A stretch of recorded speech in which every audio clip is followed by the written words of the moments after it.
You can see my upset and frustration with this. I can see your upset and frustration. Obviously, these matters are frustrating for people, but we also need to bear in mind why people are doing what they're doing. And I know you said that people are crying because the world is going to end in 2 weeks. No one is saying that. But unless... Oh, they're talking about the race becoming extinct. Sorry? They're talking about the whole human race becoming extinct. Some people do, but the majority of climate protesters are saying what the scientists are telling us, which is that our society faces its most serious crisis that we have ever faced. And how did disrupting the snooker tournament change a single opinion? I mean, you could argue that their behaviour is so awful that actually it switches people off to some of the arguments they might want to make. Well, there's a difference between trying to persuade people of your arguments about what we need to do about the climate crisis, and I can do that for you right here, right now, versus getting attention for the fact that this crisis is happening. Because our society is sleepwalking at the moment. We are sleepwalking. But we're irrelevant. Sorry? We're irrelevant. I mean, we are less than 1% of global carbon emissions. Why don't they go to China and do this, or do they know they get put in prison for a long time? I'm really surprised that a patriot like you, Nigel, is saying that Britain is irrelevant. In carbon emissions, we're irrelevant. We are better than that. We stood alone in 1940 when all seemed against us, and yet we did the right thing. We always Do you seriously draw a comparison? Sorry? Do you seriously draw a comparison? Yes. Let's say we cease all economic activity. We all go vegan. We give up all the fun things in life we like. We give up our cars. We live in caves. Makes no difference. Because still, 8 billion tonnes of coal is going to get burnt around the world this year. 8 billion tonnes. Firstly, we don't have to go back to living in caves. There are lots of technologies that already exist that means we could have happy, fulfilled, comfortable lives while still ensuring we make the necessary transition. I want to get an aeroplane. I want to go to the Grand National. I'm not prepared to... I tell you what, if China and India and Indonesia change, I might consider it. Well, as Britain, who started the Industrial Revolution, we need to show the way. We need to lead by example. And we have done that throughout history. For instance, one of the big things coming at the moment about, for instance, the slave trade and the woke argument is we are saying, actually, Britain ended that trade. And we showed the world what was the right thing to do. And I believe we must do the same thing over the climate crisis. We must show the way, make the transition, and hope that others follow us. As a barrister, you think this behaviour is justifiable? Sorry? As a barrister... You know, as a man of law, you think this behaviour is acceptable? Do you mean legally or morally there? I suppose it depends on your couching the question. I'm asking both. Obviously, much of the behaviour is unlawful, and people are getting the punishments prescribed by law for that. But do I think that minor disruption to a sporting event is unjustified or bad when trying to bring attention to the greatest crisis that we've ever faced? I don't think it is.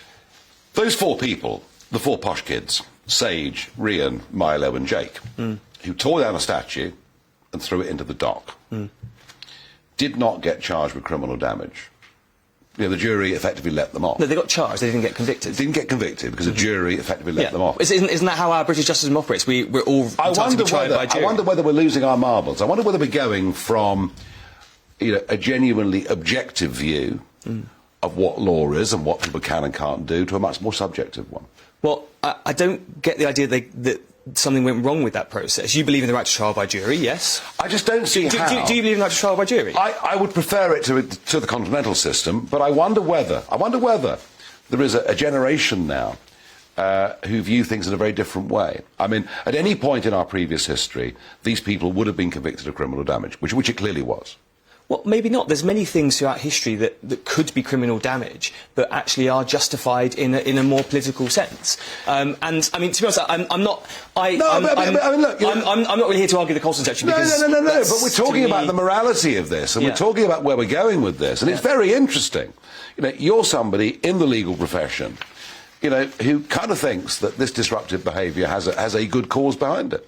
We have seen numerous campaigns throughout history, from the suffragettes to anti-apartheid campaigns to Gandhi's non-violent civil disobedience in India, where people broke the law, but we now accept, with the judgment of history, that what they did was justified because of the campaign they were calling for. And I really fundamentally believe that the clear judgment of history in relation to the climate crisis is that these peaceful but sometimes disruptive actions will be seen as justified. And if it's the same person offending over and over and over, don't we have the right for them to be put in prison so the rest of us don't get disrupted by the same people again and again. Well, if that's what the law says, then that's what will happen, and people are being put in prison. But ultimately, as a society, we've taken a decision that those who do peaceful, non-violent but sometimes disruptive activities should not be treated too harshly, because we've seen the good social outcomes that have happened from people who've done the same thing throughout history. And we think, actually, OK, people broke the law to form trade unions, that was a good thing. People broke the law to get women to vote. I get it. There can be times, and I get it, I understand it fully, I get it. I just think in this case, this rather rich bunch of kids perhaps are not going to be the saviours of anything. And what I don't like most of all, Paul, is their intolerance. Their intolerance towards us and towards the lives we want to lead. I now feel their intolerance should be met by our intolerance.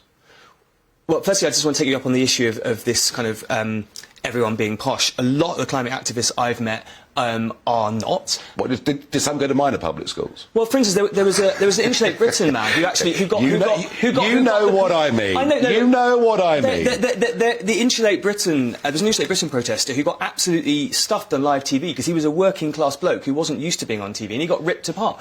I have met many ordinary people who actually are saying that the real elite here is those fossil fuel executives who are making huge sums of money by deliberately pursuing a course of action that is going to be harmful to this country and its people. Paul, I repeat the point. I don't think we can give China a lead on this, but thank you for coming.